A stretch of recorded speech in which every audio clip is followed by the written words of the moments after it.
요한복음 6장 35절로 38절까지 말씀을 한 절씩 교독하겠습니다. 제가 먼저 35절 말씀 봉독합니다.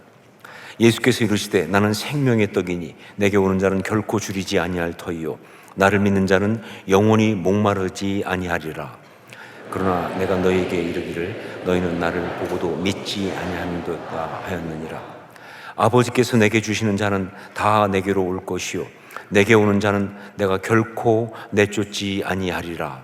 내가 하늘에서 내려온 것은 내 뜻을 행하려 함이 아니요 나를 보내신 이의 뜻을 행하려 함이니라. 아멘. 오늘은 성찬식이 있는 그런 주일입니다.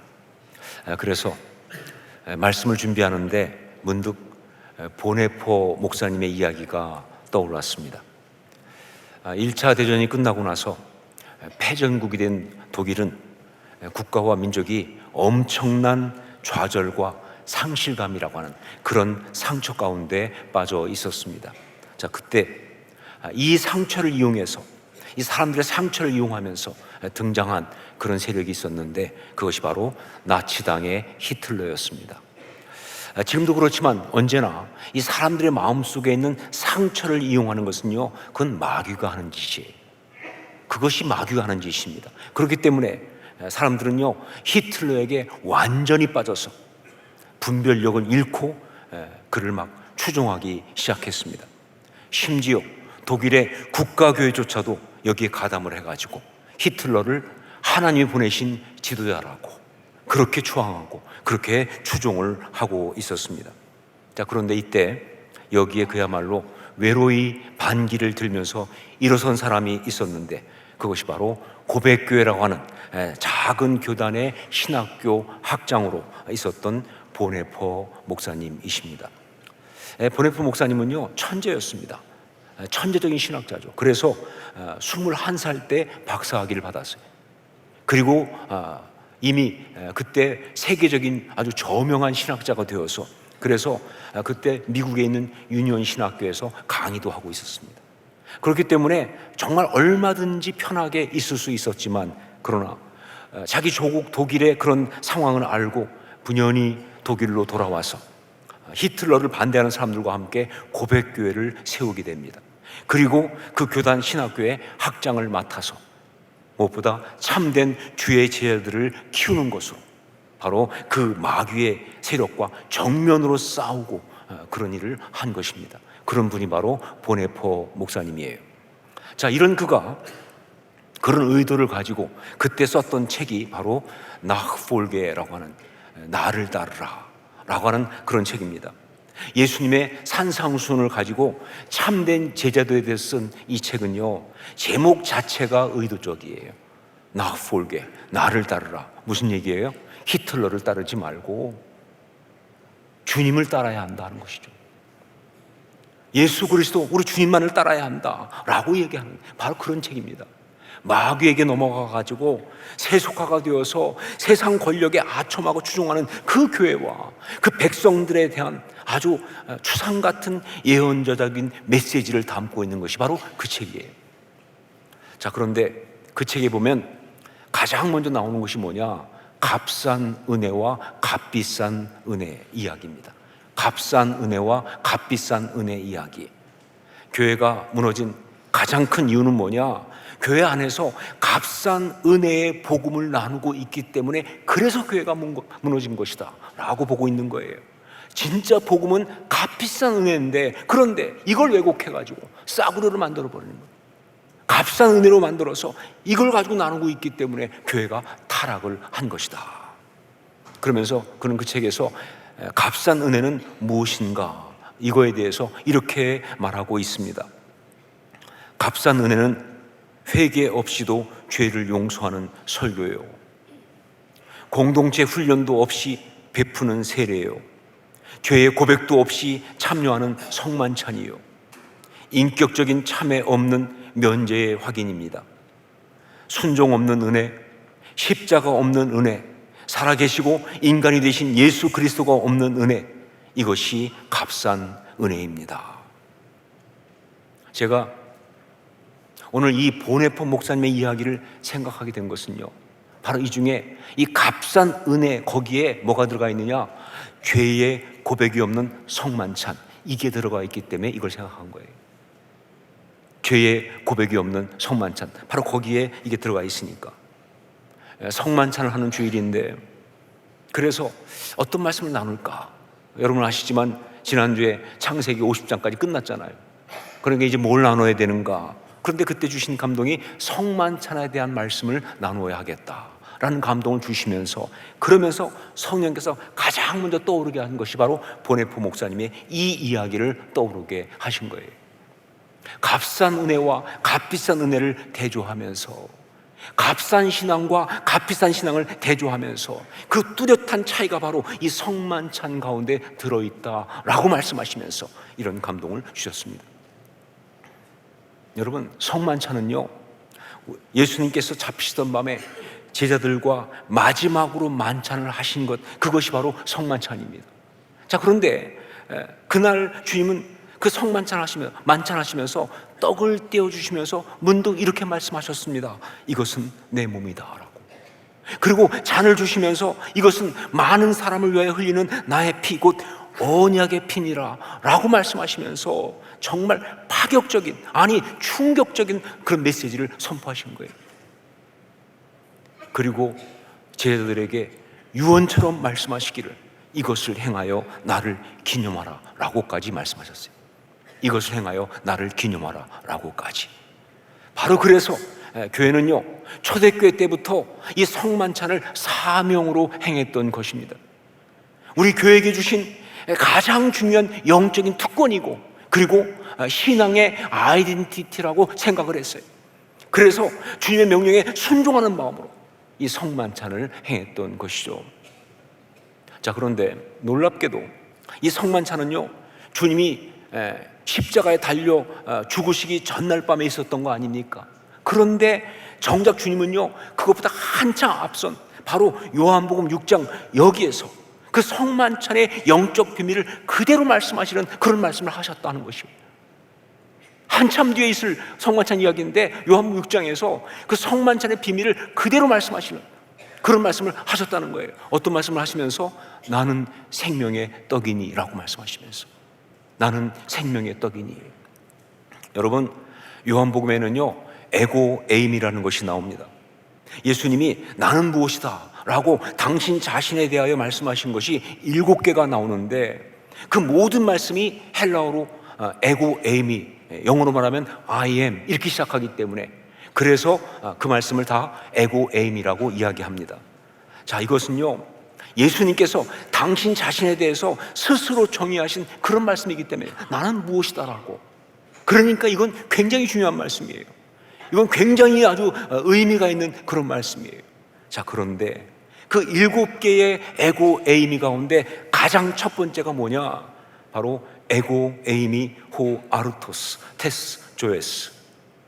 I'm the bread of life.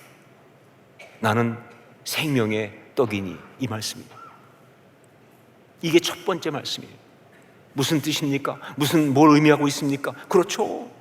예수님은요, 당신 스스로에 대해서 당신이 가지고 계신 가장 중요한 아이덴티티로 어떤 걸 갖고 있다? 생명의 떡이라는 그것을 가지고 있다는 거예요. 예, 주님은 당신은 나는 누구인가? 나는 생명의 떡이다. 이 아이덴티티를 갖고 있다는 거예요. 자, 그러니까 마지막에 만찬을 하시다가 떡을 떼시면서 이것이 나의 몸이다 라고 하신 것이나, 잔을 주시면서 이것은 너희를 위한 언약의 피다 라고 하신 것은 절대로 갑자기 나온 말씀이 아니라는 거예요. 갑자기 그냥 어쩌다 보니까 나온 말씀이 아니라 이미 주님께서 가지고 계시는, 처음부터 주님께서 가지고 계시던 바로 그 영적인 진리, 그 복음의 비밀이었다 하는 것입니다. 이것이 바로 성만찬의 비밀이다. 자, 그런데 이 성만찬의 비밀을 말씀하신 요한복음 6장의 오늘 말씀, 나는 생명의 떡이니 라는 이 말씀은요, 이 말씀이 나오게 된 배경이 있습니다. 그것은 바로 뭐냐? 오병이어의 기적, 그 이야기죠. 오병이어의 기적 이야기. 여러분, 오병이어의 기적 다 아시지 않습니까? 예수님께서 물고기 2마리와 보리떡 5개로 5천 명을 먹이고 12광주를 남기신 그 기적 이야기. 그런데요, 여러분, 이 오병이어의 기적은요, 가히 핵폭탄급 충격을 사람들한테 안겼어요. 예수님께서 많은 기적을 행하셨지만 그 다른 기적과 비교할 수 없이 이것은요, 그야말로 핵폭탄급 충격을 사람들한테 안겼어요. 그 기적의 떡을 먹은 사람들 뿐만 아니라 그 이야기를 들은 사람들조차도 다 미치기 시작했어요. 그래서 예수님께 몰려들기 시작했습니다. 예수님 앞에 막 그냥 쇄도하면서 성경에 보니까 예수님을 임금으로 삼으려고, 왕으로 삼으려고까지 했다, 그 말이에요. 왜냐하면요, 이건 누가 봐도 뭐예요? 메시아의 역사거든요. 자, 그런데 이런 그들의 열망과 행동을 보면서 우리 주님은 아주 단호하게 말씀하셨습니다. 썩을 양식을 위하여 일하지 말라라고. 썩을 양식을 위하여 일하지 말라라고. 예, 주님 말씀하십니다. 그것은 신앙처럼 보이지만 사실은 썩을 양식, 즉 이 땅에서 현실을 살아가는 인간적 수준에 머무는 그 제한적이고 그 한계적이고 그 찰나적인 만족을 추구하는 그런 것에 불과한, 바로 그런 걸 추구하는 그런 신앙이다 하는 거예요. 예, 보네포의 말대로 한다면 값싼 은혜죠. 예, 싸구려 신앙입니다. 껍질이고 가짜다, 그 말입니다. 그런 신앙생활 하지 말라는 거예요. 그러면서 하신 말씀이 뭐냐? 나는 생명의 떡이니, 이 말씀이에요. 우리 35절 말씀을 같이 읽겠습니다. 35절 함께 읽습니다. 예수께서 이르시되 나는 생명의 떡이니 내게 오는 자는 결코 줄이지 아니할 터이요 나를 믿는 자는 영원히 목마르지 아니하리라. 여러분, 이게 진짜 신앙입니다. 이것이 비싼 은혜, 정말 진정한 은혜를 받는 바로 그런 것이다. 여러분, 신앙생활 하면서 이 땅에 썩을 양식에 해당하는 그런 정도의 만족과 유익을 구하고 받고 누리고 하는 그런 값싼 싸구려, 정말 수준 떨어지는 그런 신앙생활이 아니고, 여러분, 신앙생활 한다고 하는데, 와서 교회 와서 예배도 드리고 뭐 여러 가지 한다고 하는데, 결국 구하는 것이 꼭 교회가 아니어도 그냥 세상 교양 강좌나 이런 데 가도 다 얻을 수 있는 그 정도의 메시지라고 한다면 그걸 어떻게 신앙생활이라고 말할 수 있냐, 그 말이에요. 예, 신앙생활 한다고 하는데 결국 구하는 것이 그냥 여기 와서 예배 드리는 것보다 밖에 가서 일하면 더 얻을 수 있는 그런 물질, 어떤 명예, 그런 거나 구하고 있다고 한다면 그게 어떻게 신앙생활이라고 말할 수 있냐, 그 말이에요. 예, 참 교회 안에 영적이란 말이 난무합니다. 그런데 제가 볼 때 가장 남발되고 있는 게 영적인 거예요. 말은 영적이에요. 하지만 결국 내용을 보면 인간적이에요. 세상적입니다. 사람의 수준에 불과한, 사람들의 이야기에 불과한 그런, 그 사람들의 수준을 넘지 못하는 그런 어떤 종교 활동, 이런 것이 아니라 생명의 떡이신 예수 그리스도를 먹고. 이해할 수 없죠? 이해하기 힘들죠? 그러나 아니요, 생명의 떡이신 예수 그리스도를 먹고 그 살아계신 예수 그리스도를 통하여 세상이 줄 수 없고 세상이 이해할 수도 없는 그 평강을 받아 누리는 그런 은혜의 체험, 그런 영적인 어떤 역사, 그것이 바로 진짜 신앙이라는 거예요. 신앙은 그게 신앙이다. 네, 주님께서 성만찬을 우리에게 하라고 하신 것은요, 당신을 잊지 말고 기억하고 기념하라, 그래서 하신 거 아니에요. 그게 아니라 싸구려 수준 떨어지는 그런 신앙에 머무르지 말라라고 말씀하신 거예요. 싸구려 수준 떨어지는 그런 신앙생활에 머무르지 말라 한 말씀이에요. 우리 믿음은요, 우리가 받은 은혜는 훨씬 더 수준이 높고 가치가 있는, 세상은 이해할 수 없는, 세상은 줄 수도 없는 그런 영적인 역사다. 그 사실을 잊지 말라는 거예요. 여러분, 교회는 바로 그런 곳입니다. 교회는 이 땅에 있으나 세상에 속한 공동체가 아니잖아요. 여러분, 교회는 그렇기 때문에 세상적인 어떤 그 수준에서 그냥 돌아가면 안 되는 거예요. 여러분, 성도는 바로 그런 사람이에요. 이 땅에 있으나 세상에 속한 사람이 아닙니다. 살아가는 이유와 살아가는 어떤 방법이 달라요. 그게 성도라는 것이죠. 이거 잊지 말라고, 이거 놓치지 말라고 성만찬을 명령하신 거예요. 자, 그러면 이것이 실제적으로 무엇을 말하는 것인가? 주님 당신이 생명의 떡이라고 하신 그 말씀도 그렇고, 그 주님께 나오는 자는 결코 줄이지 않고 목마르지 않는다는 그 말씀도 그렇고, 이것이 다 비유적 표현이죠. 이건 다 상징적 표현인데, 그렇다면 실제로 이것은 어떤 영적인 역사를 말하는 것인가? 여러분, 사람이 살아가면서 그 영혼이 굶주렸다라고 할 때, 그 영혼이 목말랐다라고 할 때, 그래서 고통스럽고 그래서 곤고하다라고 할 때, 그건 오직 한 가지 때문에 그런 겁니다. 한 가지 때문에. 그러니까 그 영혼의 그 굶주림을 채울 수 있는 것은, 그 영혼의 목마름 갈증을 풀어줄 수 있는 것은, 그래서 정말 제대로 만족하고 행복하게 할 수 있는 것은 딱 한 가지, 그거밖에 없다 그 말입니다. 그게 뭐냐? 그것이 바로 사랑입니다. 사랑. 진정한 사랑, 참된 권위로부터 주어지는 진짜 사랑, 뭐예요? 하나님의 사랑이죠. 하나님의 사랑. 진짜 은혜는요, 값비싼 은혜는요, 살아계신 하나님의 그 사랑을 예수 그리스도의 십자가 역사를 통하여 실제적으로 생생하게 누리는 것, 이게 바로 진짜 은혜 받는 거예요. 이게 진짜 값비싼 은혜, 바로 그것이다 하는 것이죠. 여러분, 우리가 받는 은혜는 그냥 심리 상담 정도가 아니죠. 그냥 무슨 인간적인 자기 만족 정도가 아닙니다. 그냥 어떤 걸 요즘 잘 쓰는 표현대로 정신적 승리, 그 정도 차원 얘기가 아니에요. 실제하는 사랑의 역사를 영적으로 체험하는 것, 바로 그것입니다. 세상에 어떤 사랑하고도 비교할 수 없어요. 저는 경험해서 압니다. 세상에 어떤 사랑하고도 비교할 수가 없어요. 우리의 존재 자체를 완전히 채우면서 우리 속에 있는 그 모든 죄와 상함을 다 치유하시는데, 내 안에 있었던 그 뿌리 깊은 그 외로움, 절망감, 두려움, 그 어떤 비참함, 열등감까지 다 치유하시고 우리를 온전히 새롭게 하시는, 바로 그 사랑, 우리 하나님의 사랑, 바로 그게 진짜 은혜인 거예요.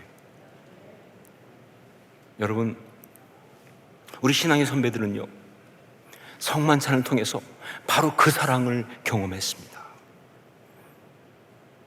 지금도 많은 믿음의 사람들은 성만찬을 통해서 바로 그 사랑을 경험하고 있어요. 그 십자가의 사랑을, 그 위로와 능력 주심을, 형언할 수 없는 그 사랑을 경험하면서 그들은 그냥 떡을 먹고 그냥 잔을 마신 게 아닙니다.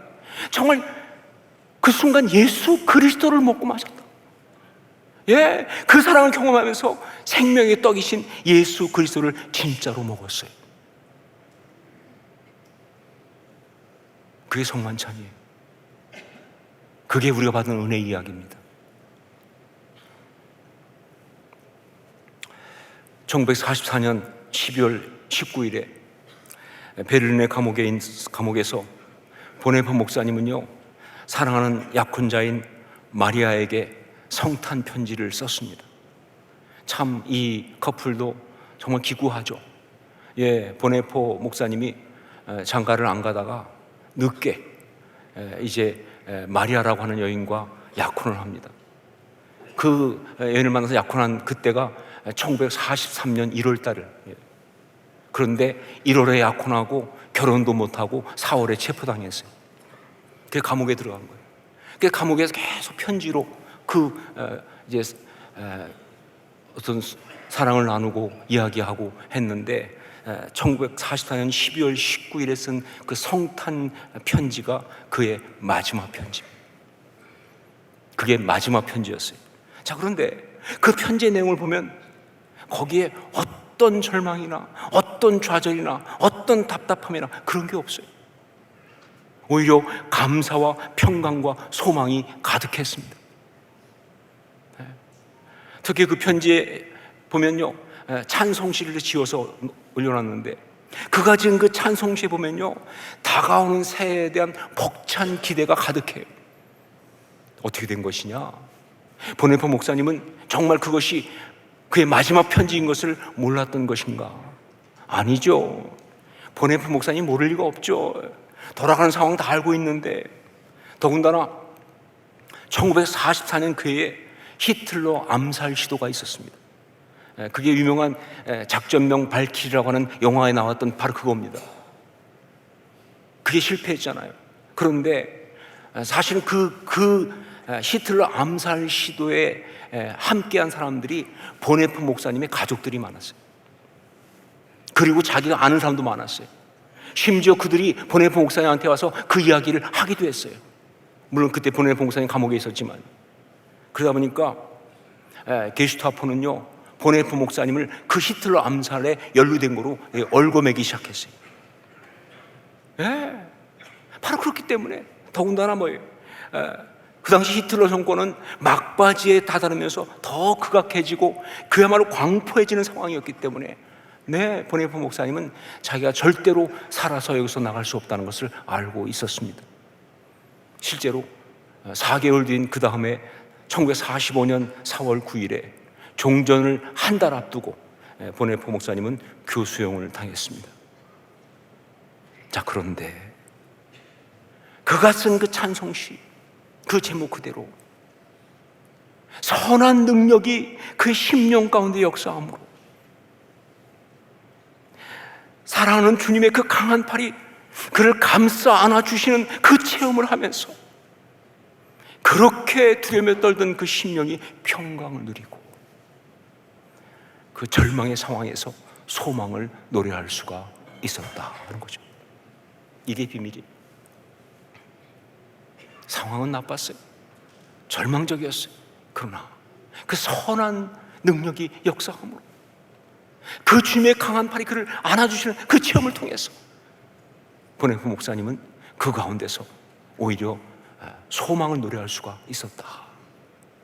특별히 그가 쓴 그 시에 보면 이런 내용이 나옵니다. 지나간 날들 우리 마음 괴롭히며 악한 날들 무거운 짐되어 누를지라도 주여 간절하게 구하는 영혼에 이미 예비하신 그 구원을 주소서. 쓰디쓴 무거운 고난의 잔 넘치도록 채워서 주실지라도 당신의 선하신 사랑의 손에서 두려움 없이 감사하며 그 잔 받으렵니다. 저는요, 여기서 확실하게 알 수 있었습니다. 보네포 목사님은 성만찬의 그 영성을 이미 체험하고 있다. 그 잔 받겠습니다. 그 잔 받겠습니다. 주님이 그 영혼을 위해 예배하신 그 구원, 그 잔 받겠습니다. 보네포 목사님은요, 그가 일찍이 설파하고 추구했던 값비싼 은혜를 체험했고요, 그 사랑으로, 그 선한 능력으로 끝까지 아름답게 설 수가 있었다 하는 것이죠. 지금 우리에게 있는 가장 큰 문제는, 지금 한국 교회의 가장 심각한 문제는요, 제가 볼 때는 신앙의 수준이 떨어져 있는 것, 바로 그것입니다. 다른 어떤 문제 아니에요. 신천지가 문제도 아니고 무슨 세속주의 어떤 문제도 아니고 신앙의 수준이 떨어져 있는 것, 이게 문제입니다. 그 깊고 놀라운 복음의 비밀을 놓쳐버리고 그 아름다운 은혜를 체험하는 그 체험을 제대로 하고 있지 못하는 것, 그것이 다 과거 이야기가 되어버리고 말아만 그런 것들이, 이게 문제죠. 십자가의 대속의 사랑을 온전히 체험하고 그 사랑으로, 그 은혜로 분연히 삶의 자리에서 일어서는, 그래서 승리하는 그 역사가 안타깝지만 우리 가운데 실종됐습니다. 그게 실종됐어요. 이게 문제죠. 바로 그래서 주님은 우리에게 성만찬을 명령하신 거예요. 성만찬을 통하여 예수 그리스도, 우리 주님을 먹는 그 영적 체험을 하도록 말입니다. 설명할 수 없지만 맞아요. 예수 그리스도를 먹는 그 영적 체험을 하도록, 그렇게 높고 깊은 신앙의 영적 차원으로 올라갈 수 있도록 말이죠. 여러분, 오늘 우리는 그 명령에 순종해서 성만찬을 하겠습니다. 그 은혜를 사모하십시오. 그 십자가 사랑을 갈망하십시오. 주님께서 은혜를 주시는 것은 주님의 주권에 속한 것이지만 저는 분명히 믿습니다. 사모하는 자에게 주께서 역사하실 것이라는 것을. 갈망하고 사모하는 것은 우리의 역사, 우리의 이야기입니다. 그 은혜를 사모하고 그 은혜를 누릴 수 있기를 주의 이름으로 축원합니다.